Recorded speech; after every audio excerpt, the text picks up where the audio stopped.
시청자 여러분 안녕하십니까. 저널리즘 토크쇼 제이입니다. 오늘 함께 하실 분들 소개해드립니다. 저널리즘 전문가죠. 정준희 교수입니다. 안녕하세요. 정준희입니다. 팟캐스트 황태자 최욱 씨입니다. 네, 최욱입니다. 강유정 강남대 교수님 함께합니다. 안녕하세요. 강유정입니다. 그리고 오늘 주제와 관련해서 최백은 건국대 경제학과 교수님 초대했습니다. 어서 오십시오. 네, 안녕하세요. 최백은입니다. 네, 많이 바쁘시죠? 아, 여전히. 네. 정말 많은 경제 뉴스, 경제 기사들이 쏟아진 한 해였는데요. 교수님 보시기에 이건 정말 아니다 싶은 기사라고 꼽는다면? 근데 아닌 기사가 정기적으로 쏟아져 나와가지고요. 왜 그러냐면 경제 기사는 이제 주기적으로 나오는 기사들이 있어요. 예를 들어서 매달 나오는 것 보게 되면 이제 고용 통계 같은 것들 나오고요. 그리고 이제 분기별로 이제 가계소득, 성장률 이런 거 나오다 보니까는 이게 주기적으로 그러니까 경제 뉴스가 나올 수밖에 없는 구조이고요. 그 속에서 그 내용을 좀 왜곡시키게 되면은 굉장히 이제 문제되는 기사들이 쏟아져 나올 수밖에 없죠. 그러다 보니까 올해 사실 고용 통계, 그다음에 가계소득, 그리고 성장률, 그리고 심지어는 경제 위기 이런 문제와 관련해 가지고 많이 쏟아졌는데 저는 그럼에도 불구하고 가장 좀 이제 제가 충격적으로 받았던 것은요. 네. 올 7월 달에 있었던 그러니까 일본 경제 도발과 관련된 경제 기사들이요. 그러니까 이제 일본이 수출 규제를 하면서 한국 경제에 이제 큰일 났다는 식의 보도. 근데 제가 알기로는요. 저는 이제 이 저널리즘의 전문가는 아니지만은 예국 언론들 보게 되면요. 특히 이제 미국 같은 언론들 보게 되면은 진보 언론이든 보수 언론이든 간에 국가 이익과 관련해서는 국가하고 한 목소리를 내는 모습을 많이 봤어요. 네. 심지어 뭐냐면은 지식인들조차도요. 경제학자들 같은 경우 보게 되면 예를 들어 대표적인 폴 크루만 같은 경우 좀 이제 자유주의 진보주의적인 학자로 알려져 있는데 굉장히 국익 중심적인 이런 입장을 갖고 얘기를 해요. 미국 국가 이익 중심으로 해요. 그런데 우리나라 경제 전문가들은 일본 경제 도발에 대해서 굉장히 근거 없는 평상시와 좀 달리 근거 없이 이제 한국 경제를 좀 이제 그러니까 평가를 하고 그리고 또 나아가서는 이제 그러니까는 일본의 요구를 이제 수용하라는 이제 결국 논리가 그런 식으로 이어지는 걸 보면서 좀 솔직히 말해서 충격 먹었어요. 근데 이제 그 언론들조차도 이제 그러니까는 이게 일본 신문인지 한국 신문인지 좀 구별이 안 갈 정도의 그런 이제 느낌을 받았던 것이 이번에 이제 일본의 경제 도발. 국내 뉴스를 가지고 서로 이제 정파적인 이익을 가지고 논쟁하는 건 좋아요. 그런데 국가 이익과 관련된 부분에 있어서 일본의 그러니까 입장을 대변을 하고 일본의 입장을 수용을 하라는 이런 식의 논조를 보면서 굉장히 저는 경악을 금치 못했었습니다. 개인적인 경험은. 하실 말씀, 덧붙이실 말씀 없으세요? 전에도 한번 얘기했던 건데 언론학에서 이제 미국 언론들을 많이 비평할 때 미국 언론학자들이 그런 국익이라고 하는 이름으로 지나치게 비슷한 목소리를 낸다고 비판을 많이 했었거든요. 오히려. 근데 이제 방금 말씀드린 한국 언론은 그러면 국익이란 이름으로 지나치게 국익을 한 목소리를 내지 않으니까 좋은 거냐라고도 사실은 누군가는 그렇죠. 이야기를 할 수 있거든요. 근데 문제는 그게 실제로 지킬 국익이 명확한 상태에서도 이제 싸우는 어떤 경쟁을 가지고 있느냐. 아니면 한국 언론들은 사실 뭐가 국익인지 잘 모르고 있는 게 아니냐라는 그런 생각도 사실 일부 좀 드는 게 있어요. 그러니까 좀 강한 자에게 우리가 좀 약하게 어쨌든 타협을 해야 현실적으로 우리가 먹고 살 수 있다 정도로 제외하고 나면 실제로 이 사람들이 취하고 있는 이 태도라고 하는 건 현재 상황을 개선시키려고 하기보다는 어떤 면에서 문제를 키우고 싶어 하지 않은가라는 이제 그런 생각이 들 정도였기 때문에 어떻게 보면 한 단계 더 낮은 상태에서의 경쟁이라고 볼 수가 있는 거죠. 저는 국가 이익이라고 해가지고 반드시 그러니까는 국가 이익을 위해서 좀 이제 그러니까 과장된 논리를 쓰는 건 저도 반대를 해요. 반대를 하는데 문제는 뭐냐면 이제 근거 없는 이제 그러니까 근거를 가지고 좀 얘기를 해야 되는데 근거 없는 논리에 기초를 해가지고 소위 말해서 이제 그러니까 일본의 어떤 입장을 이렇게 대변할 경우에는 국민들을 굉장히 사실 어떻게 보면 국민들의 걱정을 굉장히 증폭시키거든요. 네. 그래가지고 굉장히 우리 경제의 어떤 불확실성을 더 고조시키고요. 국민들이 불안해지게 되면 경제는 우리가 심리라는 말이 있는데 흔히 그런 말을 하는데 그렇게 되면 굉장히 경제를 더 악화시킬 수밖에 없거든요. 그럼 이게 그러니까 누구를 위한 그러니까 이게 소위 말해서 이런 논리인가 이걸 이제 대묻지 않을 수밖에 없는 이런 경험을 했습니다. 이번엔 다행히 언론보다 국민들이 의연해서 잘 이겨내고 있지 않나라는 생각을 하게 됩니다. 오늘은 이제 재벌 총수 별세 미화하는 언론에 대한 이야기 좀 나눠볼까 하는데요. 좋은 말씀 부탁드리겠습니다. 저널리즘 토크쇼 제2방송 KBS 1TV, 마이케이, 웨이브, 유튜브 그리고 페이스북을 통해서도 만나실 수 있습니다. 지난 9일이었죠. 김우중 전 대우그룹 회장이 별세했습니다. 언론에서 고인의 공과를 조명한 기사들이 엄청나게 쏟아져 나왔습니다. 일부 언론은 공과가 가치 있는 인물에 대해서는 공을 더 주목해야 된다라는 주장을 내놓기도 했는데요. 기사 제목들을 좀 살펴보면 세계 경영 신화 김우중 굴곡의 삶, 세계 경영 문 열었지만 그룹 해체 도피까지 영욕, 외환 위기로 무너진 대우그룹, 한 고속 성장의 그룹, 나가서 싸워라 세계 18위 신화 쓴 대우 외환 위기로 좌초, 미완의 세계 경영 제2의 제3의 김우중 키우고 싶어 했다. 세계는 넓고 할 일은 많다. 대우신화 1권엔 세계 경영 선구자. 500만 원으로 일군 세계 경영 신화, 그룹 해체로 굴곡의 삶. 500만 원으로 쓴 신화, 세계 경영 무모한 차입 명함. 세계 경영 앞세워 유라시아 질주한 킴키즈칸, 외환위기 태풍의 좌초라는 제목 등이 눈에 띄었습니다. 일단 김우중 전 대우그룹 회장의 별세 후 나오는 언론 보도 어떻게 보셨는지요, 최 교수님? 일단 뭐 저는 그 돌아가신 분에 대해서 개인적으로 뭐 명복을 비는 바지만은 우리가 이제 아까 이제 그 공을 이제 많이 이제 우리가 강조를 한다 그러는데 우리 사회, 우리 문화에 좀 이제 온정주의적인 문화가 좀 작동을 하고 있는 것을 좀 저는 언론들이 이용을 하는 것 같아요. 이용을 하는 것 같은데. 그래서 대우하고 김우중 전 회장은 사실 우리가 흔히 경제학자들이 한국 경제를 연구하는 경제학자들 입장에서 볼 때는요. 우리가 이제 한국 경제 체제 혹은 한국 자본주의를 얘기할 때 우리가 흔히 뭐라고 얘기하냐면 재벌 중심 경제 체제라고 얘기를 해요. 재벌 중심 경제 체제에 그러니까 어떻게 보면 전형적인 인물이자 전형적인 기업이 대우그룹이에요. 여러 이제 많은 재벌들이 있지만 그중에서 가장 상징적인 어떤 기업그룹이고요. 그러면 이런 재벌 중심 경제 체제로 상징되는 한국 자본주의라는 것은 우리가 한마디로 얘기할 때 많이들 알고 있는 용어가 뭐냐면 정경유착이라는 말 있죠. 네. 이 정경유착에 사실 내용이 다 담겨져 있거든요. 정경유착이라는 건 뭐냐면은 부패하고 굉장히 폭력적인 국가 권력하고 그리고 이제 이 자본 권력이 유착돼 가지고 만들어낸 하나의 이 작품인데 이걸 흔히 이제 우리가 서구권 학자들은 이제 정실자본주의라는 말을 표현을 하죠. 크로니즘이라고 이렇게 표현을 하는데 이 정실자본주의의 뜻이 뭐냐면은 기업들이 그러니까 사업을 하다가 손실이 발생했을 때는 그걸 이제 그러니까 사회에다가 다 떠넘기고 근데 이익이 발생했을 때는 자기들끼리 잔치하는 예? 이게 이제 정실자본주의의 이제 의미입니다. 흔히 이제 후진 국가들의 이제 그러니까 굉장히 천민적인 어떤 이런 사회들의 모습인데 우리 이제 한국 자본주의도 해외에서 지식인들이 많이 정실자본주의라고 이제 많이 표현들을 하고 그렇습니다. 그러는데 사실 공일 얘기할 때 지금 제가 볼 때는 좀 너무 과장된 부분이 하나 있는 게 뭐냐면요. 우리나라 이제 외환위기가 굉장히 중요한 분기점이었잖아요. 우리 사회 성격을 규정짓는.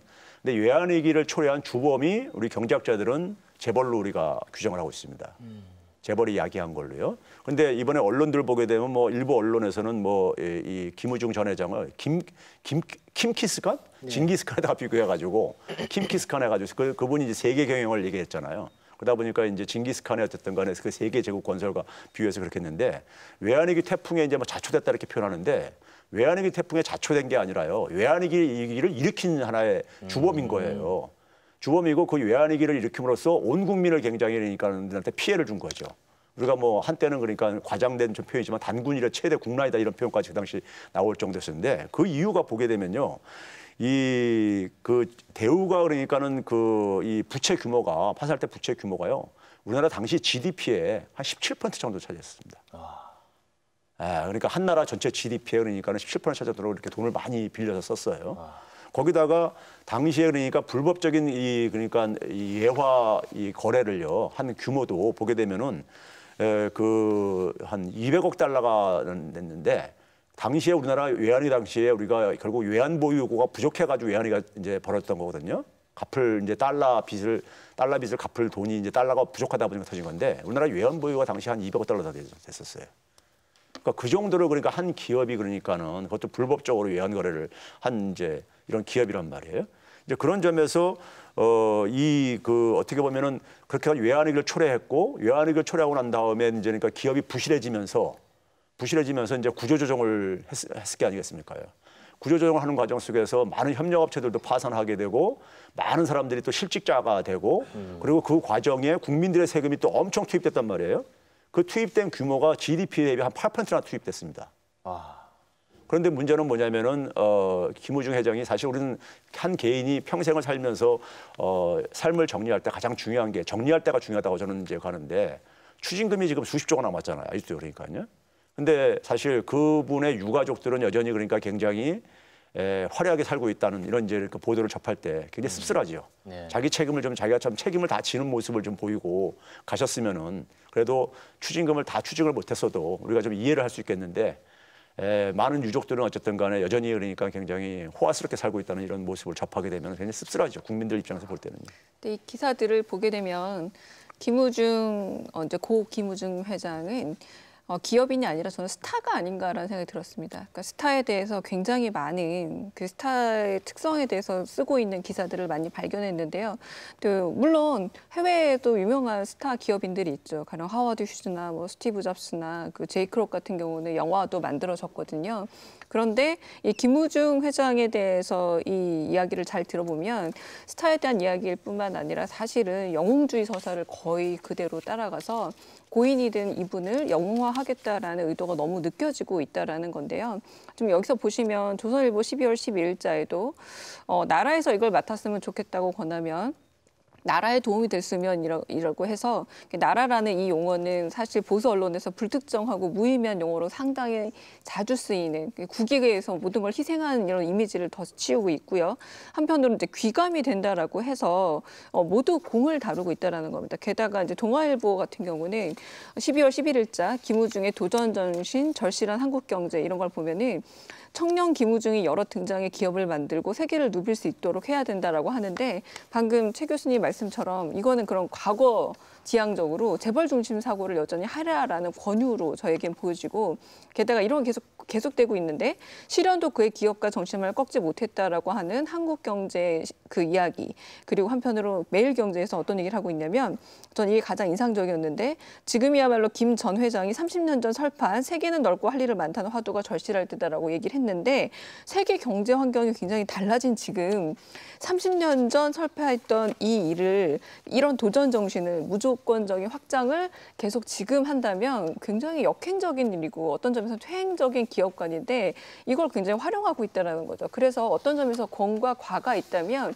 과를 이야기하고 있는 언론은 제가 거의 보지 못했고 모두 공만 얘기하고 있지만 그 공을 이야기하고 있는 거는 30년 전 재벌 체제에 대한 굉장히 환상을 계속 부추기고 있다는 생각이 들고요.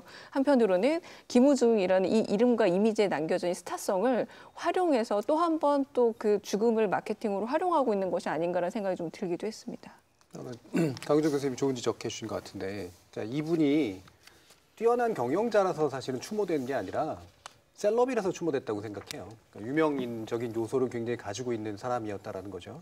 유명인이 된 이유가 제대로 된 어떤 경영적 성과를 가지고 유명인이 된 게 아니라 그냥 유명해진 거예요. 여러 가지 이유로. 예를 들면 잘못된 일도 했고 그다음에 배우 이병헌 씨니 뭐 이렇게 여러 가지 뭐 연예인들하고 관련성이라든가 이런 것들을 통해서 생애 과정에서 상당히 좀 유명해진 인물이었는데 이분이 돌아가시니까 그거를 굉장히 활용을 한 거죠. 그러니까 그 과정에서 결국 이분의 실제적인 공과가를 따짐에 있어서 그 공과가의 정확한 내용에 의해서 추억되는 것이 아니라 그냥 스타로서의 화제성에 의해서 추억됐다라는 게 첫 번째 이유고 그 과정에서 할 말이 있었던 것 같아요. 이 사람을 이용해서 할 말이 있었던 거죠. 언론들이. 그 할 말이라는 게 이제 결국 뭐냐면 지적해 주신 것처럼 옛날식 사고방식이라는 거죠. 내용을 보면 대부분이 다 도전하라, 개척하라, 기업가 정신으로 보통 돼 있거든요. 그러니까 우리나라가 굉장히 혼란했던 시절에 이른바 상사 시스템이라는 걸 이용해서 자본을 축적하고 난 다음에 사실 생산성이 없는 상태에서 축적된 자본이죠. 그걸로 정경유착과 함께 기업을 인수합병을 해서 문어발식 확장으로 한국식 재벌 체제를 만들어낸 장본인 중에 한 명이고 결국에 그 끝도 부정회계를 통해서 이제 끝이 났던 사람인데 이 시스템을 한 30년 동안 지속해왔던 이것을 지금 와서 만약에 부활시킨다고 한다면 한국 경제를 망가뜨리겠다는 얘기가 다름 아닌데 이렇게 실제로 하고 싶은 말조차도 굉장히 구시대적인 말이었다라는 게 이제 문제였다는 거죠. 최욱 씨는 어떻게 보셨어요? 저요?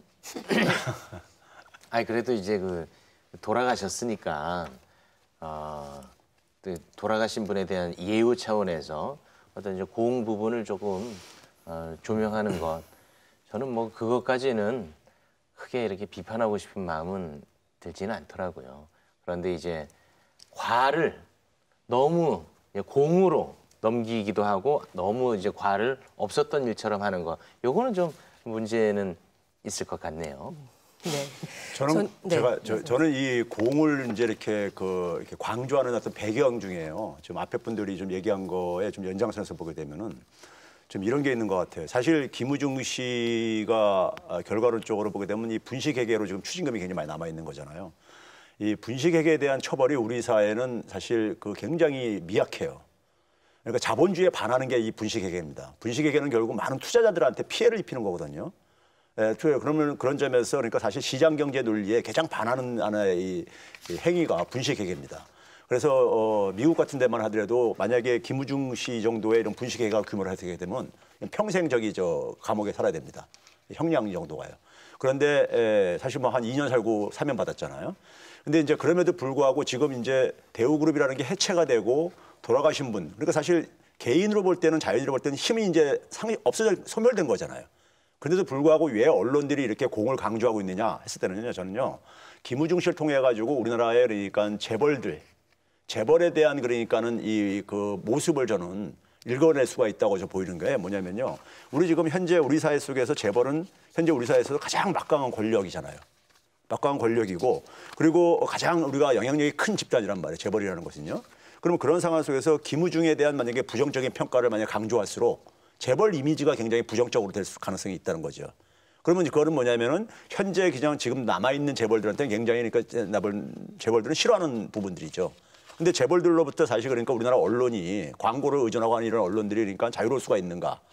알아서 어떻게 보게 되면 재벌 앞에서는 굉장히 작아지는 모습을 보여줬듯이 저는 그런 모습 속에서 지금 언론들이 공을 강조해서 보도하는 부분은 바로 이 재벌의 영향력을 그러니까 그대로 사실 그러니까 투영시켜주는 하나의 모습이다. 저는 이렇게 좀 평가하고 싶습니다. 제가 한마디만 좀 보태자면 이 영웅서사를 만드는데 공이 생각보다 되게 빈약해요. 그러다 보니까 나온 얘기가 뭐냐면 한국경제 12월 11일에 세계경영 김우중 회장 보내며 기업가 정신을 돌아본다라는 이 정신이라는 측면입니다. 기업가 정신만은 꺾지 못했다라고 하면서 정신을 굉장히 강조하고 있는데, 그러니까 일종의 자주 쓰던 극기라는 개념인 거잖아요. 사업가 정신으로 어려움과 시련을 이겨내고 정신력으로 해결할 수 있다는 것 자체가 저는 굉장히 제국주의적인 발상인 거예요. 정신력이라는 이 자체의 무장이라는 게 이 개념이 사실은 한편으로는 그 식민지 시절 지나면서 굉장히 우리한테 정신력이라는 말 자체가 약간 오용되어서 혼이라는 되게 국적불명의 말도 사실 이 정신력과 같이 쓰이고 있는데, 저는 분명히 공을 세울 것이 있는 것이 구체적으로 나열할 것이 있었다면 굳이 이렇게 기업가 정신이나 정신력 같은 추상적인 용어를 쓸 필요가 없었을 것 같은데, 그렇게 공으로 드러낼 만한 것들이 영웅서사로 만드는 데 있어서 구체적 사례들이 부족하다 보니까 기업가 정신이라던가 혹은 김우중 씨가 자주 얘기했던 세계는 넓고 할 일은 많다 같은 내용은 잘 모르겠으나 되게 멋져 보이는 이런 화두들, 빈약해 보이는 화두들을 계속 활용한 것 자체가 저는 필요한 건 영웅서사지만 내용은 좀 빈약했던 게 아닌가라는 생각이 듭니다. 이게 제국주의도 제국주의지만 과거에 굉장히 후진 그 어떤 경제적 흔적들이죠. 일본식 제국주의라도 전 더 문제라고 생각을 하거든요. 그러니까 정신과 혼을 강조하는 건 전형적인 일본식 제국주의인데 그것이 그대로 남아 있어서 그 도전 정신이라는 말, 극기라는 말 이런 식으로 이제 표현되고 있고 탱크주의니 뭐 세계 경영이니 사실 다 마찬가지인 거잖아요. 근데 저는 김우중이 옳았다라는 말을 이렇게까지 자신 있게 하려면 지금의 경제 시스템이 어떤지에 대해서 제대로 좀 알고 좀 얘기했으면 좋겠다라는 거예요. 예를 들면 이분이 그나마라도 창업가가 될 수 있었던 건 한국 전쟁 이후에 혼란기였기 때문에 가능했던 것이지 현재처럼 굉장히 고도로 된 자본주의에서는 이런 식의 창업은 되게 불가능한 거 아니겠습니까? 예를 들면 대표적으로 한국에서 지금 재벌 시스템이 안착된 이후에 신흥부자로 진출해 있는 사람이 예를 들면 100명이면 한두 명 정도뿐이 안 되는 구조를 가지고 있는 건 그렇게 자본주의 모국이라고 얘기하는 미국은 신흥부자가 적어도 50% 이상을 차지하는 구조하고 비교해 봤을 때 뭐가 문제인지 명확하게 알 수 있는 거잖아요. 이렇게 과거지향적인 창업가 정신이 현대같이 고도로 되는 자본주의에서 옳았다라고 표현한다는 건 경제에 대한 무지의 표현에 다름 아니다라고 생각을 합니다. 거기다가 김우중 씨 하게 되면은 그 우리가 일반 사람들이 떠오르는 것이 세계 경영이라는 이 말이잖아요. 근데 이 세계 경영을 김우중 씨가 93년 봄에 이제 그러니까 처음 이제 끄집어내는데요. 당시에 세계 경영을 하게 되면요, 우리가 어떤 게 떠오르냐면 김영삼 정부가 93년에 출범을 합니다.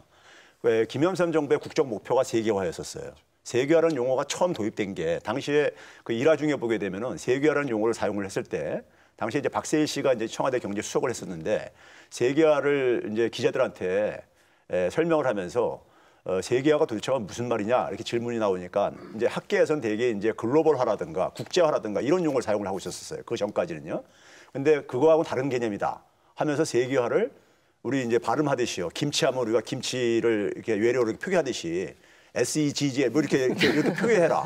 하면서 이거는 그러니까는 기존에 있는 개념으로 설명할 수 없는 저거다 해가지고 그런 식으로 해서 이제 그 당시 이제 그 아주 이제 저기 웃고 막 그랬었는데 근데 그 당시 이제 세계화가 사실 우리가 평가를 볼 때는요 김영삼 정부의 세계화 전략이 결국은 외환위기를 초래를 한 대표적인 정책 실패거든요.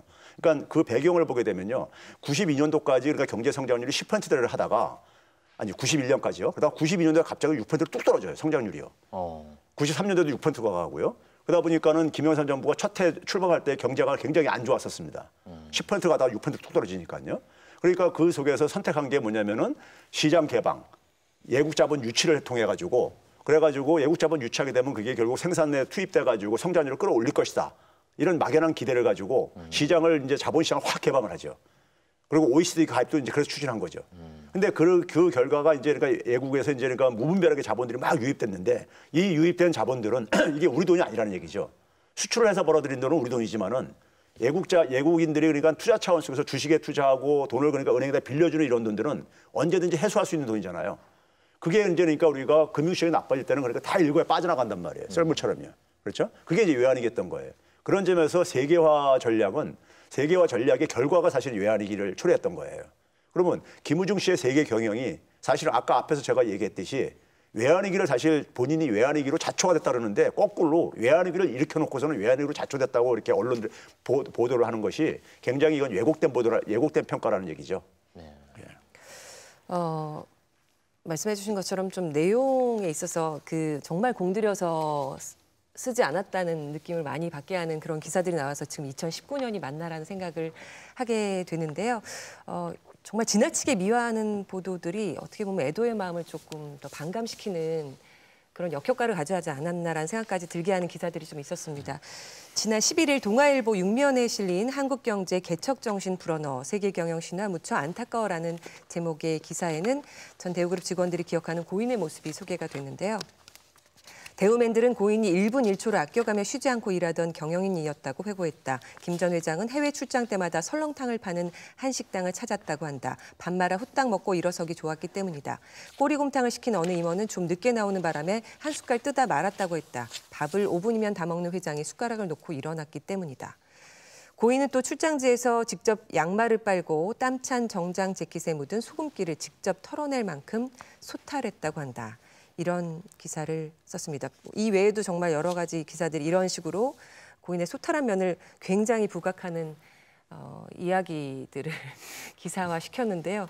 어떻게 받아들여야 될까요? 그 예전에 드라마 왜 정주영 전 회장 뭐 닌자 막 이러는 것들이 머릿속에 남아있을 정도로 상당히 캐릭터를 만드는 기사들이 많더라고요. 근데 그 캐릭터를 통해서 일밖에 모르던 사람, 되게 뭔가 성실하던 사람, 그리고 아주 소박하던 사람 이런 이미지들이 만들어졌는데 그럼에도 불구하고 아쉬운 것은 대개의 고인이 되신 회장님들의 이미지들이 비슷하니까 굳이 김우중 전 회장만 더 또렷하진 않았다는 거고 제가 조금 눈여겨봤던 기사들 중에 하나가 지금 동아일보에 실렸던 한국경제 개척정신 불어넣어 세계경영신화 무척 안타까워 이런 기사들을 보면은 첫 번째는 하루 조문객 3,000명이라는 걸 또 굉장히 강조하고 있어요. 이거 자체가 김우중 전 회장의 이 부고 내지는 죽음에 대한 기사들이 어떤 점에서 언론이 가지고 있는 굉장히 경박하고 소각한 숫자 위주의 어떤 그 결과를 잘 보여주는 것이라고도 보여주겠고 그리고 또 전 흥미로웠던 게 부하를 끔찍이 아꼈던 분 백발의 대우맨들 이런 기사들도 보면 어떤 얘기가 나오냐면 부하라는 얘기가 계속 여러 번 나와요. 요즘에 후배들을 부하라고 부르지 않거든요. 부하를 사전적으로 찾아보면 다른 사람에게 소속되거나 고용되어 그 사람의 명령에 따르는 사람이 부하예요. 그러니까 군대에서 쓰는 단어가 부하인데 여기서는 부하가 비참하니까 부하 계속 거듭되고 있는 건데 이런 기사를 쓸 때 대개의 이 기자분들이 30년 전 재벌 기업 문화에 굉장히 그대로 빙의하셔가지고 그 문화를 찬송하거나 찬양하는 위주로만 쓰다 보니까 오히려 이렇게 좀 시대착오적인 용어들이 좀 남용되는 사례가 만들어지지 않았나 싶기도 했습니다. 확실히 이런 보도는 조금 반감이 생기는 것 같아요. 마치 그 큰 스님이 열반에 드신 것 같은 그런 느낌을 우리한테 또 주지 않습니까? 근데 아까도 뭐 계속 나왔지만 이 추징금 정말 천문학적 액수인 추징금 안 내려고 이 도피 생활한 거 다 알고 있잖아요. 요거는 조금 좀 많이 반감이 생기네요. 그러니까 독자들이 아무것도 모를 거다라고 생각하고서 쓴 기사 같은 느낌이 참 많이 들어요. 네. 정 교수님 어떻게 보셨어요, 이런 기사? 저는 이 기사를 보면서 이 기자들이 한 60대쯤 됐나? 뭐 이런 생각이 들 정도였어요. 60대 기분 나빠져. 그러니까 60대를 찍는 이유가 60대 분들이 바로 이 대우맨이라고 지칭되는 분들이 60대에서 70대 정도 이제 있는 경험을 가지고 분들이고 저는 이분들의 기억은 이렇게 기억될 수도 있다고 생각해요. 왜냐하면 자신들이 젊은 시절에 모든 걸 바쳐서 함께해서 막 뭔가를 이끌어내려고 했던 것들에 대한 뭐 아름다운 기억으로 이제 될 수 있죠. 그 부분은 크게 상관은 없다라고 봐요. 근데 이분들의 기억을 옮기는 방식은 다른 거란 말이에요. 근데 이 기자들이나 이렇게 쓰신 분들을 보면 그분들의 사과와 거의 비슷하게 동일시돼 가지고 이 기사를 쓰고 있다라고 하는 건 기본적으로 돌아가신 분들에 대한 부고 기사를 쓸 때 원칙이라고 하는 게 지나치게 그 인물의 생애에 아주 일상적으로 개입해 들어가면 안 되거든요. 그래야 역사적인 평가가 가능하고 역사적인 기록도 가능한 건데 마치 한 가족이 되고 한 대우맨이 돼가지고 이렇게 이야기를 쓰는 것처럼 한다라고 하는 건 기자들이 이 기사를 쓰면서 왜 어떤 이유에서 이렇게 동일시가 됐을까라는 궁금증을 불러일으키는 이제 그런 장면이죠. 그 기사, 네네. 예, 저는 그게 두 가지가 결합된 것 같아요. 우리나라 그러니까 예를 들어서 재벌 조직 문화에서 거기서 그러니까 사실 그 평생을 만약에 우리가 과거에는 우리가 종신고용 체제였었단 말이에요. 은퇴를 그러니까 퇴직을 그러니까 한 기업에서 거의 이제 마감하는 경우들이 많았었단 말이에요. 그러면 그 속에서 그러니까 자신이 적어도 그러니까 그 속에서 뭐 출세도 하고 이렇게 하려면은 그 조직 문화에 그러니까 동화되지 않으면은 상당히 힘든 거죠. 이제 그래서 이제 자기도 이제 소위 재벌의 이 수직적인 문화 구조에 동화된 측면도 있고요. 또 하나는 앞에서도 얘기했지만은 재벌을 영웅시할 수밖에 없는 우리 현실 구조예요. 그러니까 재벌이라는 것은 우리 사회 속에서 어쨌든 간에 가장 막강하고 가장 영향력 있는 어쨌든 간에 권력 집단이다 이겁니다. 그러면 그 부분에 대해서 아마 우리나라 재벌 총수들 중에서 대부분 아마 제 기억 속에서 보게 되면 돌아가셨을 때마다 되게 뭐 이런 식의 어떤 미화 표현이었었어요. 그래서 보게 되면은 재벌 기업들 보게 되면은 뭐 재벌 기업 아닌 중견 기업들도 요즘은 일부 그러지만은 가담하고 있지만은 그 기업 이 살을 이제 책을 이렇게 펼쳐내고 그래요.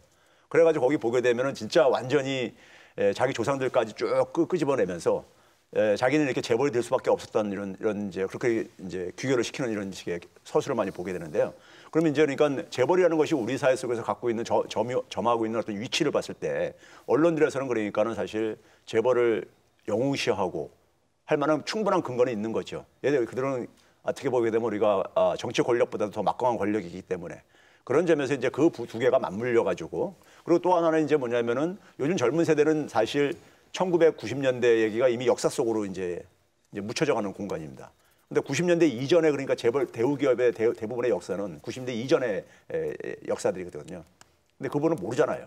모르니까 이런 식으로 그러니까 언론이 보도를 하더라도 그게 이제 그러니까는 먹혀 들어가는 부분들도 있고 이제 그런 것들이 결합돼 가지고 이런 이제 그러니까 좀 무책임한 보도들이 저는 이렇게 쏟아진 게 아닌가 그렇게 생각합니다. 저는 약간 모럴 해저드도 있는 듯합니다. 언론에. 왜냐하면 지금 고 김우중 전 대우그룹 회장 연보를 보면은 1999년 대우 부도 그 다음을 건너뛰어서 2008년 글로벌 청년 사업가 육성 사업으로 넘어간 다음에 마지막에 별세로 끝나요.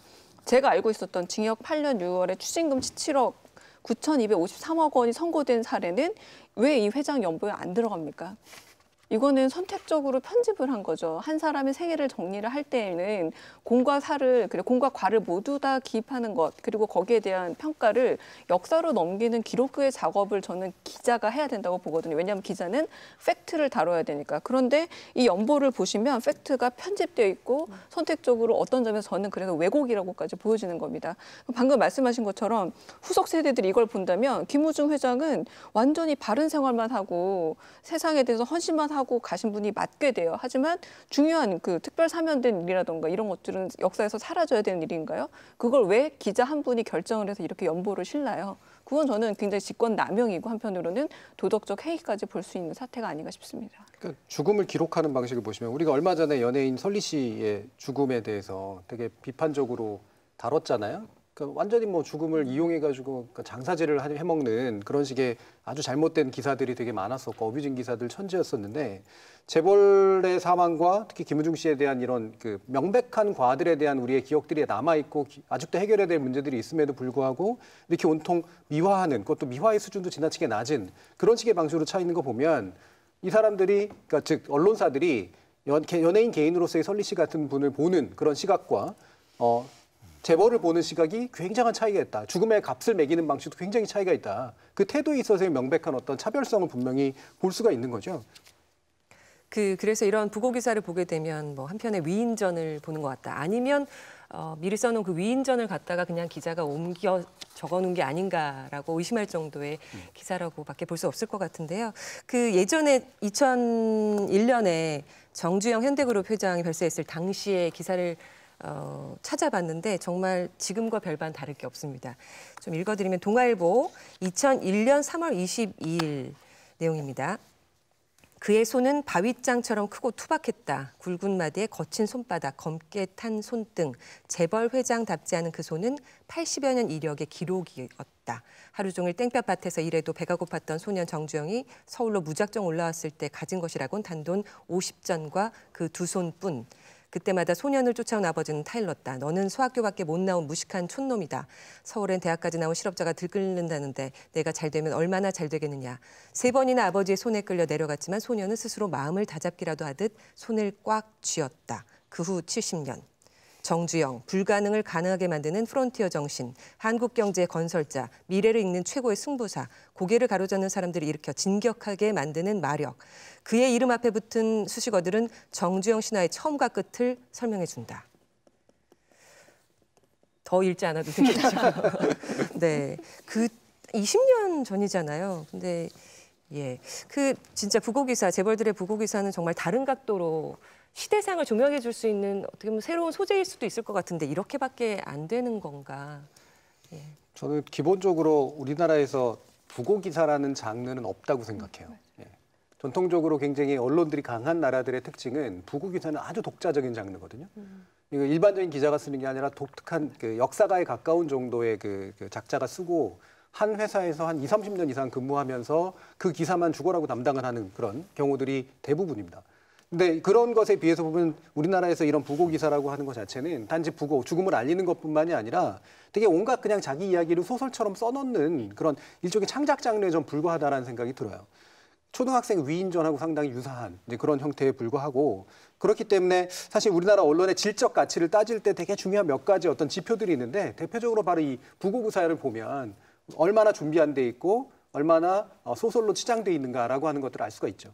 저는 한편으로 방금 말씀하신 것처럼 취재가 없이 그냥 이미지에 대한 분석, 인상 비평적인 기사가 너무 많다는 게 가장 큰 문제지만 조금 다른 의미도 저는 보입니다. 가령 얼마 전에 조양호 그 회장도 돌아가셨잖아요. 조양호 회장이라던가 정주영 전 회장이나 김우중 전 회장 같은 경우에는 재벌 3세 캐릭터들과 다른 상대적인 도덕성 내지는 연결성이란 부분이 어느 정도는 있는 겁니다. 뭐냐면 자신이 그래도 물려받지 않은 상태에서 맨손으로 뭔가를 읽어냈다는 것 자체가 한편으로 우리가 지금 계속 언론에서 조금씩 피곤하게 접촉하고 있는 3세들보다는 훨씬 더 상대적으로 도덕적으로 보인다는 거죠. 이걸 굉장히 잘 활용함으로써 저는 그 대기업이나 혹은 재벌 체제에 대해서 갖고 있는 대개의 젊은 어떤 언론 소비자 내지는 그 재벌에 대해서 다른 생각을 갖게 된 언론 소비자들에게 환상과 한편으로는 기대감을 다시 북돋우는 역할까지 저는 한다고 보여져. 왜냐하면 지금 그들은 이렇게 좀 비난받을 수 있는 윤리적인 어떤 모럴 해저들을 경험하고 있지만 그들이 원래 그랬던 거 아니다라고 굉장히 옹호하는 조금 영악한 기사, 그 부고를 활용해서 그 사람에 대한 평가라기보다 오히려 지금의 기업에 좀 좋은 이미지를 주기 위한 좀 선택적인 기사가 아닌가라는 생각까지도 저는 듭니다. 그래서 저도 이제 그 관련해서 좀 궁금했거든요. 이 정주영 회장 부고 기사 보면서 이게 나한테 어떤 피해를 주는 기사인지 잘 모르겠더라고요. 보면서 나도 한번 열심히 살아야겠다 이런 생각이 들더라고요, 저는. 근데 이게 우리 소비자들한테는 도대체 왜 나쁜 건지는 설명을 좀 해주시면 안 될까요? 그걸 보고 읽어서 좋은 느낌 받으면 저는 그건 충분히 괜찮은 거라고 생각이 도전 정신 막 지금 살아나고 있거든요, 저는. 그리고 정주영 전 회장 같은 경우에는 저는 똑같은 드라마타이즈가 될 만한 그런 소재가 있는 네. 유명인이지만 그 드라마틱한 측면을 채울 내용이 그래도 좀 더 많은 분이라고 생각을 해요. 개인적으로 네. 김우중 씨보다. 네, 그럼에도 불구하고 어쨌든 중요한 건 이게 부고고 기사가 되려면 부고 기사는 굉장히 중요한 기록에 바탕을 둬서 되는 건데 저는 여기서 뭐 예를 들면 너는 소학교밖에 못 나온 무식한 촌놈이야라든가 이런 거를 이런 발언이 실제 했다라고 하는 거를 기자가 사실 확인해가지고 썼을까라는 생각이 들어요. 이런 부분은 상당히 그러니까 이른바 그 개인의 어떤 그 뭐 일대기라든가 이런 것들을 적을 때 굉장히 소설적인 요소로 이제 들어가는 것들이거든요. 사실의 바탕을 둔 거라기보다는. 그러면 이런 식의 내용들은 굉장히 되게 신화시켜가지고 뭔가 스토리를 만들어서 표현하는 그런 경향이 있는데 기사라고 하는 것은 사실은 그런 식의 어떤 소설적인 것으로 쓰는 게 아니거든요. 명백한 사실의 바탕을 둬서 실제로 평가가 들어가야 되는 것인데 이것들은 뭐 아까 제가 초등학생 위인적이라고 표현했지만 그냥 감동을 자아내기 위한 스타일 외에 뭐가 있느냐라는 거예요. 제가 그 뉴욕타임즈 부고만 모아놓은 책이 있어요. 책이 출판이 됐는데 그중에서 너무 인상적이었던 게 레이 크록의 그 부고 기사였습니다. 해리 페이스 기자가 쓴 거였는데 그래서 어떤 게 인상적이었냐면 감동적인 부분이 하나도 없어요. 맥도날드 햄버거 제국의 건립자이자 작은 소고기 패티 수십억 개 분량의 이렇게 그런 사업자로 시작했다라고 건조하게 시작하지만 제가 인상적이었던 거 뭐냐면 수년 동안 크록은 계속해서 구설수에 올랐다. 라고 하면서 어떤 구설수에 시달렸는지도 그냥 담백하게 써서 냈어요. 가령 직원들에게 강제로 거짓말 탐지기 테스트를 한 바 있으며 직원들의 팁까지 착복했다고 비난했다. 이거 역시도 취재를 해서 이게 사실이니까 실어줬다는 겁니다. 심지어 마지막에는 재혼했다는 가정 사실까지도 아주 담백하게 재혼한 가정을 이렇게 이뤘다라고 보여주고 있어서 저는 이 크록의 영화를 봤는데 이 영화는 이 부고 기사에서 출발했다는 걸 확신할 수 있었어요. 왜냐하면 그의 생애가 다 담겨 있고 공과 과가 다 담겨 있으니까 그렇게 보자면 이렇게 수준 높은 부고 기사들과 비교해 보자면 우리의 지금 죽음에 관련된 특히 기업인들의 죽음과 관련된 모든 기사들을 보자면 일종의 초등학생이 봐도 정말 적합할 만한 영웅담밖에 박혁거세나 이렇게 한 신화라는 용어가 계속 반복되는 것도 저는 상당히 불만인데요. 그러니까 말 그대로 국가나 어떤 부족을 세운 것처럼 얘기가 되고 있는 건 기본적으로 좀 취재가 덜 돼 있고 그 사람에 대한 평가가 좀 부족한 것이 아닌가라는 생각이 듭니다. 이게 제가 저 최욱 씨가 지금 나한테 어떤 피해가 있는지 모르겠다 뭐 이런 식의 얘기를 했는데 만약에 최욱 씨가 지금 우리 평상시에 세금을 내잖아요. 네. 많은 수입이 발생할 때마다 그 세금이 굉장히 만약에 우리가 허투게 쓰게 되면은 굉장히 불쾌할 게 아니겠습니까? 맞습니다. 그렇죠? 못 참아요. 예. 그럼 우리가 대우가 예를 들어서 이렇게 이 구조조정하면서 투입된 국민 세금이 30조 원이나 됐었어요. 네. 당시 GDP의 한 8% 정도 규모입니다. 거기다가 이제 뭐냐면은 더군다나 이렇게 되게 된 이유가 이 김우중 전 회장을 미화하는 하나의 핵심적인 단어가 세계 경영이라고 아까 얘기했는데 이 세계 경영의 결과예요, 사실은요. 그래서 대우그룹이 가지고 있는 해외 법인이요. 한국 바깥에 있는 해외 법인이 한 400여 개 됐었습니다. 네. 400여 개라는 기업을 만들어 가지고 했는데 그게 이제 세계 경영을 상징하는 하나의 대표적인 하나의 실제 사례인데요. 그걸 하기 위해서 엄청난 자금을 그러니까 불법적으로 그러니까 외화를 빼돌려 가지고 사실 했던 거예요. 한 측면이 있단 말이에요. 네. 그러면 그걸 가지고 문제는 뭐냐면 잘했으면 좋은데 네. 다 부실화가 됐단 말이에요. 그렇습니다. 경영 실패한 거죠. 네. 그렇죠? 분식 계획까지 하면서요. 그렇죠? 그래가지고 당시에 이 불법 외환 거래 규모도 한 18조 정도 돼요. 우리나라 돈으로. 당시에 환율로 따졌을 때요. 예? 그러면 그걸로 인해 가지고 결국은 우리 국민들의 세금이 30조가 투입이 되고 그러니까 그 세계 경영은 도대체 누굴 위한 세계 경영이고 그리고 그 세계 경영의 실패는 그러니까 도대체가 우리 국민들한테 왜 피해가 돌아와야 되는 거냐 이거죠. 그렇죠? 네. 그런 점에서 그러니까는 이게 세계 경영을 김우중 전 회장의 세계 경영을 우리가 미화만 해야 될 일인가? 이걸 이제 대묻지 않을 수밖에 없는 거죠. 네. 이 부분은 뭐 여러 가지 피해나 이런 거 제가 아까 초등학생 위인전 같다라고 표현한 이유가 거의 중2병 걸린 장르 소설 읽는 듯한 느낌이 들어요.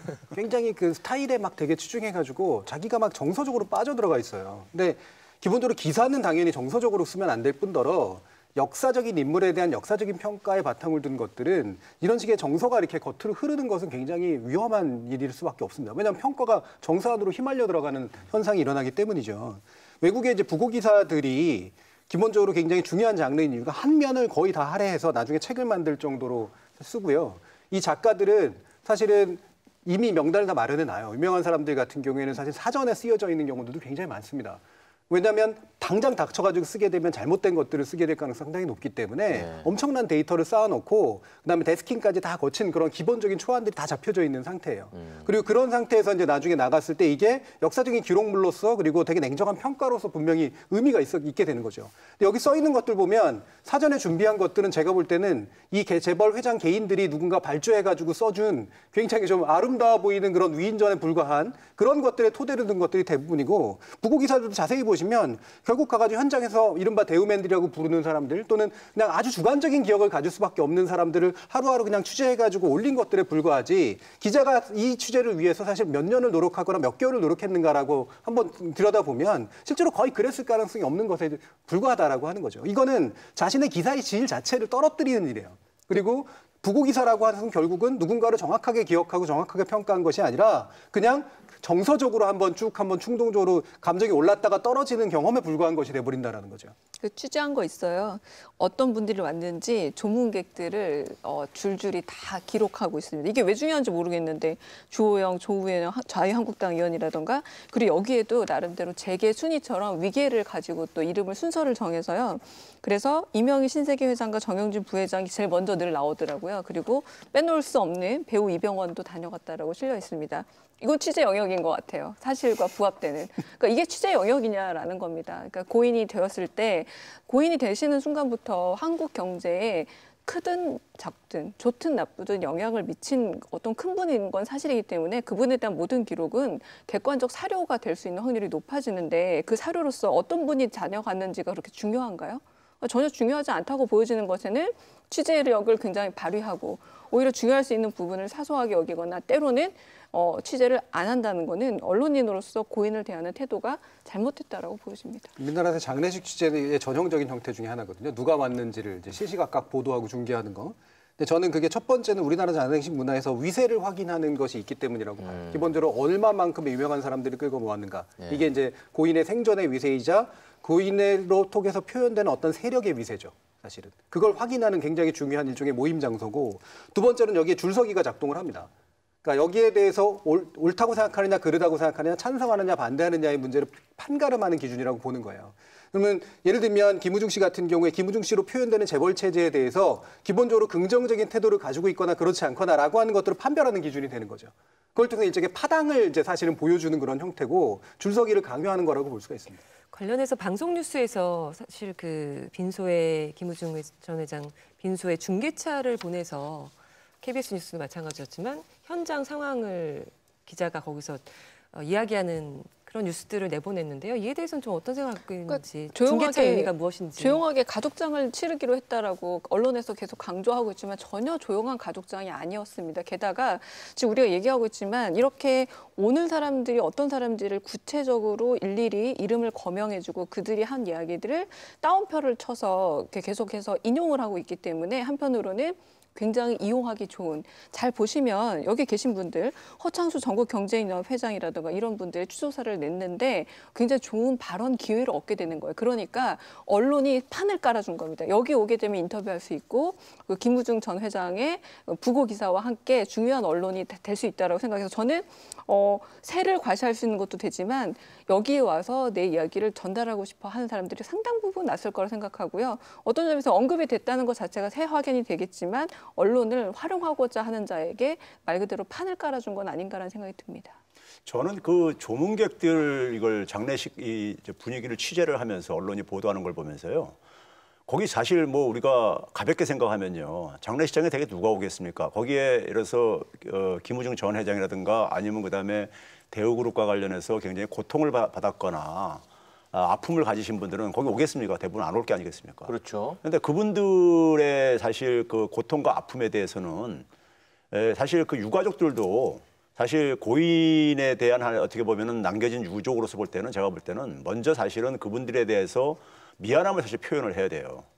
자기 어쨌든 간에 부친 선친이 제대로 이제 어쨌든 간에 그 정리를 못함으로써 피해를 입힌 부분에 대해서요. 그런 모습을 보여줘야 되는 것이고, 그리고 취재도 마찬가지로 균형적으로 하려면은 그렇게 고통받은 사람들, 대우에 의해서 대우가 이렇게 부실화돼 가지고 파산함으로써 거기서 피해 입은 많은 분들에 대한 모습도 어떻게 살고 있는가, 이런 것들도 같이 그러니까 보도를 해주는 것이 저는 균형적인 어쨌든 간에 이런 보도가 아닌가. 그리고 일단 유족적인 입장에서 볼 때는 아까 이제 가족장, 조용한 가족장을 얘기했는데 진짜 조용하게 지냈어야 된다고 저는 봐요.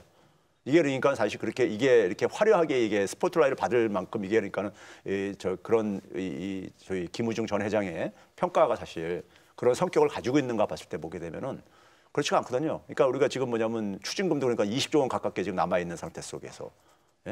그러면 그런 부분들에 대해서 그러니까 사실 고인이 떠나기 전에 제대로 최선을 다해서 정리하는 모습을 못 보여준 상태 속에서 그걸 그렇게 우리가 이렇게 많은 사람들한테 그러니까 이렇게 스포트라이트를 받게 해주는 보도가 과연 이게 그러니까 저는 올바른 보도인지 그걸 대묻지 않을 수 없습니다. 그러니까 이게 뭐 일반적으로 공식적으로 국장이나 국민장처럼 전 국민이 관심을 가지고 있기 때문에 그 정보를 공개하는 것이 마땅한 형식이라는 게 있잖아요.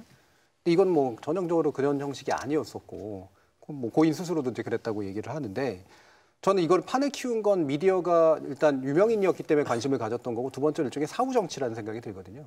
이분이 가시고 난 다음에 아까 재벌 체제라고 하는 것이 혹시라도 공격받을까 봐. 그다음에 현 정부라든가 현 경제 정책에 불만을 가지고 있는 사람들이 말씀처럼 뭔가 발언할 기회를 얻기 위함. 그다음에 과거에 자신들이 억눌렸다고 생각하는 사람들이 억울하다라는 것들을 보여주기 위한 일종의 정치. 이런 게 이분의 죽음을 계기로 해가지고 사후 정치의 판을 벌이는 형식으로 지금 이벤트를 이월해 버렸다는 거예요. 여기에 예를 들면 미디어가 자신의 상업적 이해를 가지고 뭐 관심을 보이는 건 어쩔 수 없다라고 치더라도 그런 방식으로 만들어진 이 사후 정치의 과정이 어떤 함의를 가질 것인가에 대해서 상당히 책임감 있는 태도를 가져야 되는데 그렇지 않고 실제로 판을 깔아준 것, 이건 상당히 문제가 있는 거죠. 김우중 전 회장 별세와 관련된 기사 중에서 이런 내용도 좀 눈에 띄었는데요. 20년 전 대우그룹의 해체가 김 전 회장의 부실 경영 탓이 아닌 김대중 정부의 잘못된 정책 탓이었다는 주장을 녹인 그런 기사들이었습니다. 뉴시스는 대우 해체는 정책 잘못 탓, 역사가 평가해 주길, 고 김우중 대우맨 통안의 눈물 기사에서 김 전 회장은 대우그룹의 해체 원인으로 일반적으로 알려진 경영 실패가 아니라 김대중 정권에 의해 의도된 해체라고 주장했다. 그러면서 그는 나는 평생 앞만 보고 열심히 달려왔다. 그것이 미래 세대에 도움이 됐으면 하는 마음뿐이었다. 또 전직 대우그룹 직원들의 회고록의 내용을 인용해서 대우그룹 해체의 책임은 외환 관리를 잘못한 정부 당국자들 탓이다. DJ 정부 당국자들이 김우중 회장이나 대우그룹에게 모든 잘못을 덮어 씌우려 할 때는 너무 안타까웠다는 주장을 기사에 써놨습니다. 조선일보와 동아일보 역시 김 전 회장은 2014년 내놓은 회고록 김우중과의 대화에서 김대중 정부와의 악연이 대우를 해체한 주범이라고 주장하기도 했다. 김 전 회장은 여러 차례 내가 전경련 회장을 맡지 않았더라면 경제 관료들과 갈등을 빚지 않았을 것이고 그렇다면 대우 해체로 이어지지 않았을 것이라고 직원들에게 말해왔다고 한다라는 내용을 기사에 실었습니다. 대우 해체가 김대중 정부의 정책 실패 탓이다. 대우 탓이 아니다. 어떻게 보십니까? 아까 제가 앞에서 일부 언론들에서 그러니까 외환위기의 태풍을 맞아가지고 쓰러졌다 이런 식의 보도를 하고 불행스럽게 이런 식으로 평가했는데 제가 이제 그랬잖아요. 외환위기를 일으킨 주범이 재벌이다. 그러니까 근데 외환위기를 일으켜놓고 외환위기 때문에 자기들이 그러니까는 이게 망가진 것처럼 이렇게 평가하는 그 자체가 잘못됐다는 거고요. 실제로 아까 외환관리 잘못을 정부가 잘못한 결과다 이런 얘기를 하는데요. 사실 외환위기는 아까 앞에서 얘기했듯이 김영삼 정부에서 외환위기가 일어났던 겁니다. 그럼 김영삼 정부에서 외환 정책, 자본시장 자유화 정책의 최대 수혜자가 누구였냐면요. 재벌들이었었어요. 당시에 그러니까 자본시장 개방하면서 예국의 값싼 그러니까 이제 금리가 낮은 자본을 들여다가 은행들이 금융회사들이 들여다가 그걸 주로 배분받은 게 재벌그룹이었었습니다. 재벌그룹들이 그걸 가지고 굉장히 그러니까 돈을 그러니까 흥청망청 쓴 거예요. 외화를요. 그리고 그 뒷사거리는 결국 뭐냐면 국민들이 했던 거죠. 외환위기 뒷사거리는 국민들이 했잖아요. 금모으기 사건 이렇게 했잖아요. 그런 점에서 외환관리 잘못을 했다면 외환관리 정책에 그러니까는 최대 수혜자가 자신들이고 자신들이 그런 잘못된 그러니까 외화를 남용해서 사용을 함으로써 이제 그런 외환위기를 자초해놓고 나서 했다는 것은 제가 볼 때 언어 도단이고요. 두 번째는 뭐냐면은 김대중 정부를 탓을 돌리는데 저는 이것도 언어 도단인 게 당시에 그러니까 외환위기가 터진 상황 속에서 우리 정부가 선택할 수 있는 건 두 가지뿐이 없었습니다. 하나는 뭐냐면은 우리가 이제 외화가 부족해가지고 터졌던 거예요. 갚아야 될 돈이 부족해가지고 갚아야 될 달러가 부족해가지고요. 외환 보유고는 거의 바닥이 난 상태였었고요. 그러면 그 상태 속에서 우리가 접근할 수 있는 방법은 새 달러 빚을 얻어가지고 과거의 그 달러 빚을 갚는 방법이 하나가 있는 거고요. 그게 우리가 선택했던 소위 구제금융이었던 겁니다. IMF로부터요. 또 하나는 뭐냐면 그냥 파산 선언하고, 그러니까 쉽게 얘기하면 내 배짜라 하고서는, 그러고서는 이제 부채를 재조정하는 이런 부분인데 우리는 전자를 선택한 거죠. 그럼 전자를 선택했을 때 내가 채무자 지금 파산 위기에 있는데 나한테 좀 빚을 좀 이제 연장시켜주고 채무 상환하는 걸 연장시켜주고 세빚을 좀 빌려달라 이렇게 했을 때 누가 그걸 곱게 빌려주겠습니까? 빌려줄 사람이요. 그렇죠? 개인 거래에서도 마찬가지잖아요. 네. 그러면 그 사람이 어떤 조건을 내세울 게 아니겠습니까? 네. 조건을 내세울 때 그러면 예를 들어서 거기에 부실화된 기업들을 어쨌든 간에 처리를 해야 될 게 아니겠습니까? 매각이라든가 이런 것들을요. 그러면 그것이 결국은 왜 발생했느냐 이거죠. 그게 김대중 정부가 무슨 상관이 있는 거예요? 그럼 당시에 그러니까 우리가 만약에 IMF 구제금융 받는 거를 그럼 반대를 해야 됐다는 얘기냐? 이걸 대묻지 않을 수밖에 없는 것이고요. 그렇죠? 그러면은 결국은 이 소위 말해서 새로운 돈을 빌려주는 사람들이 그러니까 요구하는 어떤 조건들을 산물로서 그러니까 우리가 사실 뭐 헐값 매각 이런 것도 나왔었던 거란 말이에요. 우리가 매각 안 할 수만 있었다면 좋았죠. 근데 그 매각할 수밖에 없었던 상황. 그걸 누가 만들었냐 이거죠. 그리고 거기다가요. 그래서 세 번째 지적하고 싶은 것은요. 이게 이제 그러니까 자신은 미래를 위해서 경영을 했을 뿐이다 이렇게 강변을 하고 있는데 우리나라 이 재벌 기업들의 특징 중에 하나는 뭐냐면은 자신들은 그러니까 자신의 기업의 성장을 우리나라의 미래라고 등식화시켜요. 그러니까 자신이 성장을 하는 것이 바로 우리나라에 애국하는 일이고 우리 국민 모두를 위한 것이다 이렇게 등식화시킵니다. 그래서 자신들의 모든 선택은 우리나라 미래를 위한 것이라고 이런 궤변을 저는 가는데 재벌이 성장한다고 해가지고 그걸 가지고 국민들한테 성장했을 때 이익을 언제 나눠 가졌냐 이거예요. 피해가 발생했을 때 그거 가지고 재벌들에 대해서 우리가 예를 들어서 그걸 좀 이제 그러니까 국민들과 같이 공유하자고 하게 되면 사회재산권 침해 이런 얘기를 했었지. 그리고 오히려 피해가 났을 때 국민들한테 오히려 그 고통을 분담시켰죠. 그래놓고서 그러니까는 자신들의 기업의 성장은 그러니까 우리나라의 미래라고 얘기하는데 문제는 뭐냐면 자신들의 성장을 잘못된 성장을 하고 있는데 잘못된 성장이라는 것은 우리나라의 미래를 망치는 길이었었죠. 그 결과가 외환위기였던 것이고요. 이제 그런 점에서 사실은 저는 이 김우중 전 회장의 이 김대중 정부의 탓을 돌리는 것은 굉장히 궤변이라고 생각합니다. 그 뉴시스 이 기사를 보면 요점은 두 개예요. 하나는 뭐냐면 기업 어음이랑 회사채 발행을 요구했는데 정부가 들어주지 않았다라는 거. 두 번째는 이 역시도 짐작이지만 어떻게 쓰고 있냐면 정경영 회장을 맡았기 때문에 그래서 미운 털이 박혔다라고 두 가지 음모론을 제기하고 있는 겁니다. 일테면. 근데 이게 왜 위험하냐면 이 기사에도 보면은 대우그룹 해체가 사실과 달리 알려져 있다라면서 대안 사실을 알려주겠다라는 의미의 기사인 겁니다. 이게 사실은 대안 사실이고 원래 우리가 알고 있었던 지금 뭐 법적인 여러 이제 판결문이나 이런 기록들은 사실이 아니다라고 하면서 일종 음모론을 제기하고 있는데 문제는 이게 세월이 지나면 이 역시도 기록으로 남아서 중요한 역사 왜곡의 자료가 될 수도 있다라는 거예요. 우리가 아주 먼 조선시대의 영화들을 봤을 때 역사 왜곡 문제가 가끔 튀어나오잖아요. 근데 그런 역사 왜곡 문제가 튀어나올 때마다 가장 중심이 되는 게 뭐냐면 소위 말해서 야사로 남아있는 사실과 좀 다르게 남아있는 음모론으로서의 어떤 기록들이 되게 중요한 단서가 되거든요. 지금 우리는 지금 현재 살고 있어서 너무 잘 알고 있는 문제지만 이런 기록들이 전 나중에 어떤 식으로 오남용이 될까라는 두려움까지 드는데 그런 점에서 사실과 달리 알려져 있다라는 이런 구절 같은 거는 굉장히 검증이 필요하고 거기에 대한 논리적인 근거가 필요한 것들인데 이렇게 그냥 허약하게 짐작만으로 음모론만으로 기사를 쓴다는 거는 저는 굉장히 위험한 행동이라고 좀 보여집니다. 이 기사의 안에 특히 뉴스시 기사를 보시면 그 이한구 전 그 대우경제연구소 사장의 발언, 그러니까 이 나온 거하고 그 위에서 보면 장병주 또 대우세계경영연구회 회장의 발언이 거의 똑같아요. 이거는 레퍼런스가 똑같다는 얘기거든요. 다시 말하면 이른바 대우맨들, 그 당시에 대우맨들이 대우가 해체되는 과정에서 공통의 기억으로 남겨놓은 그래서 이거는 이런 상황에선 이렇게 방어하고 변명해야 된다라고 일종의 원칙적으로 세워놓은 그런 틀에 가깝고 일종의 역프레임에 가깝다라고 볼 수가 있어요. 상당히 반복적으로 이야기하는 틀인 거죠. 전 만약에 그 정도로 억울했고 그 정도로 문제가 있었다고 생각한다면 왜 지난 20년 동안 자신의 문제를 적극적으로 규명하고 해명하고 여러 가지 뭐 예를 들면 법적인 문제를 풀건 뭐 재평가의 방식으로 풀건 학술적인 논쟁으로 풀건 간에 왜 그러지 않았냐라고 저는 대묻고 싶어요. 그거는 주류적인 견해가 될 수 없었기 때문이라는 얘기거든요. 결국에는 여러 가지 보수 정부를 겪건 진보 정부를 겪건 간에 지난 20년 동안 시간 동안 충분히 역사적으로 평가할 수 있는 시간이 있었습니다. 그때 왜 이 당사자들의 기억을 제대로 된 기억이라고 보고 제대로 된 평가라고 본다면 충분히 의미 있는 주류적인 담론으로 못 만들어냈냐 이거예요. 그럴 수가 없었기 때문인 거거든요, 이거는. 근데 제가 궁금한 게 이 대우 체제가 붕괴된 게 김대중 정부 탓이라고 이야기하고 있지 않습니까? 근데 그 대우맨들은 책임 전가를 위해서 그렇다 쳐도 언론은 왜 여기에 동참하는 거예요? 바로 이제 그 부분이 굉장히 중요하죠. 네. 그러니까 이거는 언론이라면 예를 들면 사실을 기록해야 한다는 측면뿐만이 아니라 당사자들의 기억에 굉장히 조심해야 돼요.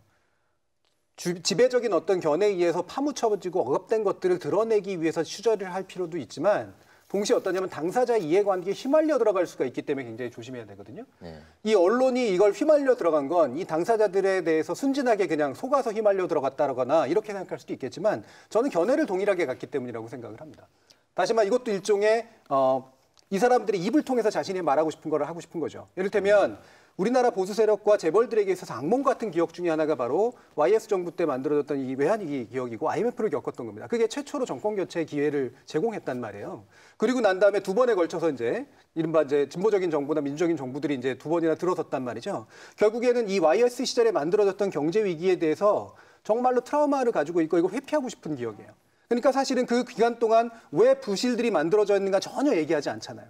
그리고 나서 IMF 이후에 DJ 정부의 책임으로 돌리고 싶은 거죠. 즉 현재 우리나라 경제체제라든가 이런 것들에 두 가지 만약에 경쟁하는 견해가 있다면 이른바 좀 더 진보적인 태도를 가지고 있는 정부들이 채놓은 경제정책, 재벌에 대해서 부정적인 사고를 가지고 있고 우리나라의 재벌 중심적인 경제체제를 좀 바꿔봐야겠다라고 생각하는 어떤 문제의식에 대한 반론을 펼치기 위해서 이 재료를 활용하고 있는 겁니다. DJ 책임론으로 돌려버리고 그다음에 실제로 대우에겐 잘못이 없었다라는 말을 만들어냄으로써 사실은 재벌 중심의 경제체제를 옹호하고 싶은 그런 발언을 하고 있는 거죠. 그러니까 또 언론이 권력 감시 기능을 하는 것 같은 달콤함이 좀 있잖아요. 선출직 최고 권력인 대통령이야말로 오히려 기업과 대기업을 그리고 그 대기업의 총수를 억누를 수 있다라는 권력이 있는 것처럼 만들어내는데 사실 기억이 좀 있죠. 권위주의 정권이나 군부 정권 때 뭐 제가 알기로도 뭐 국제그룹 해체 사건이라든가 여러 어떤 사건들이 구체적으로 있었거든요. 그래서 그런 것에 대한 저는 과거에 전혀 없었던 것이 아니기 때문에 학습 효과로 남아있는 과거의 어떤 일과 연결함으로써 굉장히 또 언론으로서 권력 감시를 한다라는 어떤 자기 만족적인 그런 서사도 충분히 있다라고 좀 보여집니다. 근데 이거는 기본적으로 우리가 그 당시 그러니까 살았던 분들의 기억만 회상을 하더라도 이게 팩트하고 안 맞는 게요. 외환위기 일어나는 그 직전 상황을 우리가 이 기억을 되살리면요. 96년에서 97년 들어오면서 외환위기의 조짐은 이제 나타나기 시작했었어요. 96년 말에 이제 소위 노동법 이제 날치기 통과 이런 걸로 이제 국회가 완전히 이렇게 붕괴 상태가 하고 97년 1월 달에 뭐가 터지자면 한보 철강 사태가 터졌었죠. 그래서 소위 말해서 당시에 소황태자라고 불렸던 김영삼 대통령이 그러니까 전 대통령의 아들인 그러니까 김현철 씨가 이제 소환도 되기도 하고 이런 일이 있었죠. 그리고 나서 그해 97년도 7월 달에는 우리가 당시에 기아자동차라고 이 재계 순위가 그러니까 자산 순위가 그러니까 7위였었습니다. 기아가 이제 부도가 나죠. 그러니까 연속적으로 쭉 가면서 우리가 외환위기 과정까지 우리가 30대 재벌 중에서 14개가 부도가 나져요. 예? 이미 그러니까 그게 YS 정부에서 진행이 됐었던 거예요. 근데 대우 같은 그러니까 우리가 랭킹 3위 안에 드는 이런 이제 그러니까 이 대우그룹이 붕괴될 수밖에 없었던 것은 대우가 그 중에서도 이 현대, 삼성, 대우 중에서도 가장 차입 경영을 많이 했다는 게 돈을 많이 빌려 쓰고 돈을 많이 자기 돈이 아니라 타인의 돈으로 가지고 그러니까 기업 경영을 했는데 문제는 그 경영이 굉장히 별로 무능하다 보니까는 이게 돈을 벌기보다는 이자 갚는 데 부담이 계속 압박을 받았던 거죠. 그렇게 해가지고 기업 경영 잘못한 타격을 가지고 이게 이렇게 부도가 난 거고 그다음에 차입 경영을 가지고 방만하게 경영을 해가지고 나타났던 문제를 가지고 이거를 그러니까 그냥 정권에다가 그러니까 탓을 돌린다면은 그러면 그런 식으로 논리하게 되면 기업들 부도날 게 하나도 없어요. 그렇죠? 전부 다 그러니까 이거 정부 탓으로 돌릴 수 있고 자기가 부실하게 해놓고 정부가 계속 돈만 지원했으면 자기 괜찮았을 거다. 이런 식의 논리는 그러면 어느 기업이 망하겠습니까? 우리가 이제 전통적으로 그 당시에 우리나라 한국 재벌의 문제점을 얘기할 때요. 제가 이제 학생들 가르치면서 이런 얘기합니다. 7자로 그러니까 우리나라 재벌의 문제점을 간다면서 방만한 차입 경영 이렇게 얘기를 해요. 네. 7자잖아요. 방만한 차입 경영이에요. 방만하다는 것은 일종의 우리가 이제 이 언론에서 표현하는 것이 문어발식 경영. 그렇죠? 그러니까 닥치는 대로 사업을 하는 거예요. 그러니까요. 예? 사업을 하는데 어떤 경우는 자기가 전문 영역이 아닌데도 그러니까 막 사업을 하고 하여간 사업을 늘리는 것이 그래서 일종의 뭐냐면 자기를 우리가 대마불사론이 있잖아요. 자기를 공룡으로 만드는 거죠. 그러면 자기가 경제에서 차지하는 비중이 굉장히 크다 보니까는 자기는 절대 그러니까는 망하지 않을 거다 이겁니다. 자기가 망하게 되면 한국 경제가 흔들리니까는. 네. 그렇죠? 그래가지고 근데 그 문제는 뭐냐면 그렇게 여러 사업에 진출하는 건 좋다 이거예요. 문제는 그거를 돈을 빌려가지고 한다 이거예요. 빌려가지고 하게 되면은 빌려가지고 사업을 확장하는 건 쉬울지 모르겠지만은 문제는 그게 다 이제 그러니까는 금융 비용 부담이 증가할 수밖에 없잖아요. 그렇죠? 그러면 그 하나하나 새로 진출한 사업들에서 그러니까 굉장히 소율적이고 수익성을 창출할 수 있는 기업 경영을 하지 않으면은 굉장히 위험한 사업인 거예요. 하나가 그러니까 계열사 하나가 만약에 우리가 이게 문제가 생기게 되면은 그 계열사들끼리 서로가 상호 보증이 되어져 있기 때문에 연쇄적인 그러니까 이 부도가 날 수가 있죠.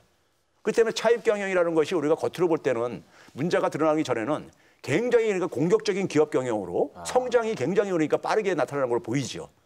그런데 그 내부에는 그러니까 굉장히 위험성은 같이 마찬가지로 이제 증가하는 거죠.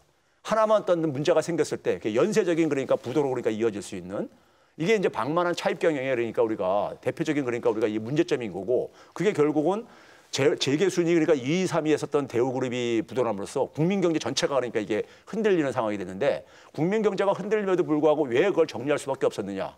그만큼 부실화가 되다 보니까 부실화가 된 것을 그러니까 국가가 떠맡을 능력이 없었던 거예요. 왜요? 외화 자금을 갖다가 엄청나게 썼기 때문에 우리가 한국 돈으로 그러니까 그 이전에도 한국 돈을 갖다가 기업들이 쓰고서는 그러니까 부실화됐을 때는 구제를 해줬어요. 어떤 방식으로 해줬냐면요. 한국은행에서 돈을 찍어가지고 특별 융자를 해준다거나 은행을 지원해가지고 은행은 또 우리가 더 새 돈을 빌려주고요. 아니면 정부가 그러니까 재정을 투입을 해가지고 국민들 세금을 재정을 투입해서 지원해주거나 이렇게 했는데 문제는 예화 자금을 갖다가 쓴 거는요. 우리 정부가 할 수가 없잖아요. 달러 찍어낼 수가 없잖아요. 우리나라가. 그렇죠? 그러니까 이건 막을 수가 없는 거예요. 정부가요. 외화 자금을 가지고 이렇게 방만하게 이렇게 경영을 한 거에서 대한 이게 사고가 터졌을 때는요. 이걸 가지고 그러니까 정부 탓을 돌린다는 얘기는 예? 그 외화 자금을 그러니까는 이 외환시장 개방하고 그러니까 우리가 자본시장 개방한다 할 때 제일 찬성했던 게 누군지 아세요? 재벌 기업들이었었어요. YS 정부 때요. 왜 그러냐면은 결국은 뭐냐면 예국에서 그러니까 자본을 갖다 쓸 때 그 값싼 자금을 금리가 예국이 선진국이 훨씬 낮으니까요. 자금을 쓸 수 있는 것은 중소기업이 아니란 말이에요. 재벌 기업들이란 말이에요. 재벌 기업들이 그걸 적극적으로 지지를 했습니다. 자본시장 개방을 당시에요. 그래놓고 나서 그러니까 외환 관리 잘못을 했다 이런 거 돌리는 것 자체도 예? 잘 되는 거 자기들이 그러니까 그렇게 해가지고 방만하게 기업 경영을 하고 부실하게 경영을 해가지고 국민들에게 엄청난 피해를 입혀놓고 나서 그러니까 적반하장인 격이죠. 네. 그 부분에 제가 전문가는 아니지만 약간 더 줄여서 이제 설명을 좀 드리면 우리가 오해하는 게 있어요. 그러니까 그때 이제 IMF 당시에 우리나라 외환 보유고가 상당히 낮았기 때문에 생긴 문제를 이제 국가의 부채가 굉장히 커졌다라고 이제 오해하거든요. 나라가 막 되게 빚이 많아가지고 결국 우리는 자빠졌어 이런 식의 이제 이미지가 잘못 만들어져 있는데 최 교수님이 말씀해 주신 것처럼 해외로부터 달러 빚을 들여온 외화를 차입한 것들은 대부분이 대기업들이었었어요. 싼 값에 이제 이걸 가져올 수가 있었기 때문에 그 돈을 가져가지고 뭘 썼냐? 차라리 생산적인 분야에 투자라도 했었으면 괜찮은데 부동산 투자 같은 되게 이상한 비생산적인 부분에 투자를 하거나 비자금으로 돌려가지고 부정회계를 하거나 개인 자금으로 쓴 거죠. 그다음에 사실 인수합병에 또 많이 썼거든요. 인수합병 하는 과정에서 사실 이게 생산성 있는 기업들을 딱 긁어다가 이렇게 뭔가 자기의 생산성을 높이는 방식으로 써야 되는데 기업 규모를 키우기 위해서 자신의 규모를 엄청나게 키우기 위해서 이것저것 다 해가지고 완전히 문어발식으로 확장을 해버린 거예요. 그러니까 사실은 국가의 책임이 있었던 것이 아니라 기업이 그런 해외에 개방이 돼 있는 금융시장이 개방돼 있는 상태에서 해외 것들을 가져다가 국내의 어떤 기업 자체를 부실화시키는 그런 과정에 전격적으로 기여한 거죠. 그렇기 때문에 사실 이들한테 책임을 묻는 게 당연히 맞는 거예요. 교수님 얘기만 들었을 때는 방만하다는 느낌보다는 모험심이 강하다는 그런 느낌이 있었는데 듣고 보니까 방만했네요. 아유. 지난 2006년에 법원 판결에 이렇게 나와 있습니다. 그 1993년 세계 경영을 선언하면서 유럽 진출을 확대한 뒤 1998년 쌍용 자동차 인수 등 부실 기업의 인수합병을 통해 사업 영역을 확대하면서 소요 자금을 대부분 금융 차입에 의존했고 결국 이자 등 금융 비용의 과다한 증가로 재무 구조와 경영 성과가 부실해지는 결과가 초래됐다. 재무제표를 조작해 단기 순이익을 허위로 증가시키고 국내 회사 자금을 해외 금융 조직에 불법으로 유출해서 비자금을 조성하는 등 방만한 경영을 했다. 자체 자금 능력을 도외시한 채 세계 경영을 표방하면서 무분별한 해외 투자에 나섰고 그로 인해 1996년부터는 그룹 계열사 모두가 자기 자본이 완전히 잠식됐다. 판결문 내용입니다. 아주 잘 정리가 돼 있네요. 예. 최욱 씨, 그죠? 네. 이게 그러니까 사실 이 분식회계를 하는 경우가요. 대개 이 경영자들이 무능했을 때 이게 쓰는 방식이에요. 그러니까 분식회계라는 게 우리 배우들이 우리가 분장을 하잖아요. 네. 그러니까 회계를 그러니까는 이게 이제 덧칠을 하는 거란 말이에요. 근데 어떻게 덧칠을 하냐? 대외적으로 그러니까 잘 돌아간다라고 이렇게 보여줘야 된단 말이에요. 그럼 어떻게 하겠습니까? 기업은 수익을 추구하는 경제 조직처럼 말이에요. 그러니까 수입은 가능한 한 높게 부풀리고 비용은 가능한 한 줄이는 거예요. 그러니까 회계를 그러니까 사실 그러니까 사기치는 거죠. 네. 그렇게 되면 우리가 일반적으로 발표되는 기업에서 발표되는 자료로 대외적으로 발표되는 자료는 기업이 잘 돌아가는 것처럼. 네. 그러니까 아까 해외에 그러니까 400여 개 그러니까 법인을 만들어 막 진출하면서 안에는 썩어 들어가는데 골마 터지고 있는데 그걸 이제 장부상으로 그러니까는 장부상으로 이제 뻥튀기 하고 이제 그러니까 이게 허위로 장부를 만드는 거죠. 만들고 근데 그 결국 뭐냐면 분식회계가 이렇게 엄청났다는 얘기는 경영자가 굉장히 무능했다는 거예요. 당시 그럼 삼성, LG, 현대 뭐 이런 데랑 비교했을 때는 확연하게 그렇죠. 정권이 뭐 봐주고 자시고 이런 차원을 떠나서 그렇죠. 이거 아니 기업이 자기가 그러니까는 돈을 못 벌고 자기 자본이 잠식될 정도 된 거를 이걸 정부가 어떻게 이걸 구제를 해줘야 되는 겁니까? 네. 그렇죠? 자기 자본이 다 잠식될 정도, 자기 자본을 다 까먹을 정도로 그러니까는 기업의 자산이 다 없어져 버리고 이런 상태, 손실을 많이 봐가지고 한 상태를 그러니까 그것을 정부에 그러니까 정권한테 이걸 구해달라고 한다는 얘기는 이건 철면피죠 사실은요. 그런 뽀샵질은 바로 들통나거든요. 그렇죠. 네. 그 지난 9일에 이제 김우중 전 회장이 별세를 하고 난 뒤에 기사가 거의 뭐 연일 쏟아져 나왔는데 그 10일이었죠. 10일이 고 김용균 노동자 사망 1주기가 되는 날이었습니다. 태안화력발전소에서 작년에 그 잔탄 제거 작업 중에 컨베이어에 끼어서 숨진 노동자인데요. 여전히 위험의 외주화 문제는 해결되지 않고 있는 상태였는데 같은 비슷한 시기에 물론 이제 김우중 전 회장은 이제 별세를 했으니까 지금만이 기사를 내보낼 수 있는 그런 기회다라고 볼 수도 있겠지만 너무나 좀 차이나게 어떤 곳에서는 김용균 노동자에 대해서는 너무 외면하는 듯한 모습을 보이는 언론사들이 있어서 그런 점들을 좀 짚어봐야 되지 않을까라는 생각이 드는데 어떻게 보셨습니까? 죽음의 값을 매기는 걸 너무나 선명하게 보여주는 사태라고 여겨져요. 그 독일 시인 하이네가 했던 말처럼 죽음이야말로 부자나 가난한 사람이나 왕이나 흑신하나 다 모두가 갖는 평등인데 이 평등이 언론에서는 지켜지지 않구나라는 생각이 들었는데 심지어 제가 가장 좀 보면서 코웃음을 쳤던 기사가 뭐냐면 조선일보의 12월 17일, 그러니까 고인이 돌아가신 지 일주일이 지난 상태죠. 김우중이 지내던 1박 328원의 펜트하우스 운명은을 A12면 일단에 실었더라고요. 그 고인의 삶 자체가 아니라 이제는 이게 상속되느냐 마느냐 이렇게 좋은 호텔에 328원짜리 펜트하우스는 어떻게 되느냐가 궁금한데 고 김용균 노동자 일주기 관련 소식은 아예 안 실렸다는 겁니다. 그러니까 저는 좀 참담했어요. 이런 기사를 보면서. 기사 가치라는 거, 보도 가치라는 거. 그래서 어쩌면 김우중 전 회장의 죽음과 관련된 이 언론의 행태들은 재벌 기업에 대해서 한없이 관대하고 궁금해하는 한국 언론의 이중적 잣대와 함께 얼마나 스노비즘적이고 세속주의적인지도 잘 보여주는 사태가 아니었나 싶습니다.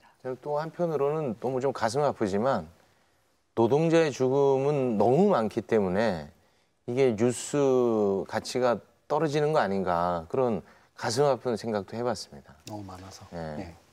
그러니까 죽음을 기억하고 기록하는 게 그 사회의 굉장히 중요한 태도를 보여주거든요. 죽음에 대한 기록은 뭐 우리 한국 사회나 뭐 동양 사회도 역시 굉장히 중시했었지만 뭐 과거에 로마 시대라든가 이럴 때도 보면 그런 죽은 사람에 대해서 이른바 이제 그 송사를 하는, 그러니까 보내드리는 어떤 것들을 할 때 그게 그 문명의 굉장히 중요한 측면들을 드러내는데, 전 이게 이제 전형적으로 그냥 다 많은 사람들이 그냥 죽어가는 불행한 현실을 반영하는 것일 뿐만이 아니라 실제로 노동자에 대해서 어떤 태도를 갖고 있는가라고 하는 것들을 보여주는 굉장히 중요한 예인 것 같아요. 그러니까 재벌은 잘했건 잘못했건 기억되는 사람이고, 그다음에 노동자는 굉장히 중요한 사회적 메시지를 남긴 죽음이었음에도 불구하고 기록되지 않는 것. 물론 여러 가지 기사들은 나오긴 했었습니다만 이게 우리 사회가 보여주는 그런 태도에 있고요. 외국의 사례를 제가 여기서 얘기를 해보면 제가 봤던 부고 기사 중에 되게 흥미로웠던 게 이코노미스트에서 이제 했던 기사 중에는 한 토착 언어가 있는데 그 토착 언어를 사용하는 구사자가 결국 한 명만 남았었는데 이분이 돌아가시고 난 다음에 그 언어가 끊겨버리는 그런 일에 대해서 이제 기록한 거라든가 뭐 2차 세계대전 때 마지막 보병으로 살아남았던 사람 중에 마지막 사람이 죽었다라든가 이런 거 뭔가 이게 급작스러웠던 그렇지 않던 간에 그것이 시대를 보여주고 역사를 보여주는 굉장히 중요한 장면들이거든요. 이 장면의 그 다양성에 굉장히 탐복하게 됩니다. 근데 우리는 그 정반대예요. 이 다양하지 않음에 저는 굉장히 절망하게 되는 거죠. 저는 그 지금 말씀하신 거 이제 공감을 하면서요. 우리 사회가 얼마나 반문명적인가를 저는 이게 보여주고 있다고 봐요. 그러니까 이 야만성과 천박성을 좀 보여주는 건데, 우리 얼마 전에 이제 이 보도를 통해서 이제 접한 거지만 어느 아파트 단지에 경비를 하시던 분이 해외 여행을 이제 그러니까 자녀하고 이제 가게 되는데 공항에서 그러니까 아파트 주민하고 만나가지고 아파트 주민이니까 경비가 해외여행 간다는 이런 게 이제 이게 잠깐 보도된 적이 있었어요. 근데 제가 그걸 보면서 뭘 느꼈냐면요. 제가 30년 전에 대학에 교수로 들어가기 전에 한 국내 투자 자문회사에 이제 그러니까 제가 잠깐 이제 일을 한 적이 있었는데 그 당시에 이제 그러니까는 자문위원이었기 때문에 투자 자문위원이었기 때문에 이제 사장하고 이제 그러니까 점심 먹으러 나갈 시간이 있는데 나가면서 이제 그러니까 현관에서 나가면서 이제 그 경비가 있을 게 아니겠습니까? 근데 경비가 이제 이렇게 인사를 하고 이제 이렇게 배웅을 할 게 아니겠어요? 근데 저하고 나가면 사장이 저한테 하는 소리가 무슨 소리냐면은 최 박사님 요즘은 경비도 여름에 바캉스 가야 된다고 휴가 달라고 요구를 해요. 이런 30년 얘기를 30년 전에 했었단 말이에요. 그게 저는 지금도 여전히 지속되고 있는 뿐만 아니라 일반 사람들한테까지 그게 이제 그러니까는 지금 이제 확산돼가는 이런 모습은 우리 사회가 얼마나 반인간적이고 반문명적인가를 보여주는 저는 굉장히 씁쓸한 간에 이 모습인데 김용균 노동자 같은 문제는 굉장히 사회적으로 역사적으로 굉장히 중요한 하나의 사건이죠. 네. 중요한 사건이고 우리 사회가 한 단계를 어떻게 보게 되면은 이 사건을 계기로 해서 더 성숙해질 수 있는 하나의 계기인데 이 부분을 그만큼 저평가한다는 얘기는 우리 사회가 그렇게 성숙할 가능성이 굉장히 우리가 스스로를 차단시키고 있다는 저는 중요한 의미를 보이고 있고 그런 점에서 언론이 언론의 역할을 제대로 저는 못하고 있다 이렇게 좀 얘기를 드리고 싶습니다. 네. 재벌 총수들이 뭐 경제 발전에 이바지한 뭐 긍정적인 측면도 분명 있을 겁니다. 하지만 미화하는 이런 너무나 미화하는 그런 보도 행태는 경제에도 악영향을 끼치지 않을까라는 생각을 하게 되는데요. 앞으로 한국 언론이 그래도 발전하는 모습을 보여주려면 뭔가 달라진 점을 이런 기사에서도 보여줘야 될 텐데 이렇게만이라도 좀 바꿔봐라. 재벌 총수나 경제인들에 대한 그 애도 기사를 재현을 좀 해주신다면요. 저는 뭐 이것도 해외 사례를 기준으로 좀 얘기를 드려야 될 것 같은데 왜냐하면 잘 발달된 장르를 가지고 있는 언론이 있는 경우가 그렇지 않은 언론이니까요. 그러니까 뉴욕타임스의 부고 기사가 굉장히 유명하거든요. 근데 이 뉴욕타임스에서 이제 최근에 이제 드러났던 것 중에 하나가 뭐냐면 이거 정말 최근 일인데 버니 샌더스에 대한 부고 기사를 이미 작성하라고 지시를 했대요. 그러니까 미국 대통령 유력 대선 후보군이잖아요. 이거 가지고 논란이 많았답니다. 왜냐하면 좀 있으면 죽는다는 얘기인가 뭐 이런 얘기부터 해가지고. 근데 거기에도 공식적인 논평은 안 했는데 기본적으로 굉장히 중요한 인물들에 대해서 그게 뭐 높은 사람이건 낮은 사람이건 간에 굉장히 많은 사람들에 대해서 이미 부고 기사를 쓰도록 작성해 놓고 그다음에 자료를 수집해 놓고 하는 과정을 겪는다는 거예요. 굉장히 철저하게 준비되어 있다는 거죠. 이 마걸리 폭스라 그래서 24년 동안 NIT에 근무했던 부고 전문 기자가 있는데 이 사람의 얘기하면 자기가 남겨놓고 온 예비 기사가 1,700건이 있다라고 얘기했을 정도였었어요. 그 당시 시점에서 엄청난 노력들이 이미 진행이 되고 있다라는 거죠. 두 번째는 저는 이 마거리 폭스라는 사람이 얘기한 것 중에 굉장히 인상적이었던 게 부고 기사가 굉장히 장점 중에 하나가 뭐냐면 맥락을 잘 드러내서 보여줌으로써 좋은 의미 있게 인물을 부각시킬 수 있다 이렇게 얘기를 해요. 자, 저는 이런 비유를 쓰는데 예를 들면 세종대왕이 한글을 창제한 굉장히 훌륭한 임금이지만 이분이 후궁이 20명이나 있었어 이렇게 얘기를 지금 해버리면 그래서 페미니즘의 관점에서 예를 들면 세종을 폄하하게 되면 약간 좀 어색해지잖아요. 이건 되게 극단적인 얘기지만 무슨 말이냐면 한 개인이 살아온 역사를 통해서 실제로 이 사람의 공과가를 논의하려면 그렇게 논의하면 됩니다. 그러니까 지금의 조건에서는 과거나 또는 안 좋게 볼 수 있는 내용도 있지만 그 당시 맥락에서는 충분히 의미가 있었다라고 하는 걸 제대로 된 증거를 가지고 이야기하면 돼요. 그리고 과를 이야기하더라도 단순히 지금에 가서 얘기하는 것이 아니라 그 당시 시점에서 왜 이것이 과일 수밖에 없었는지를 지적해 주면 됩니다.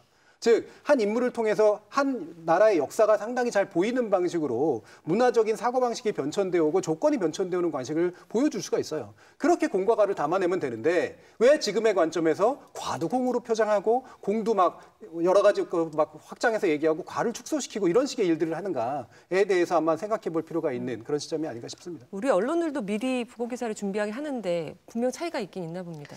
저는 한국의 부고 기사는요, 부조금, 조의금 어디다 내야 될까 알아보는 정보통인 것 같아요. 정보통으로 거의 쓰이고, 그래서 세를 가늠할 수 있고, 와, 이렇게 큰 신문에 부고가 실려?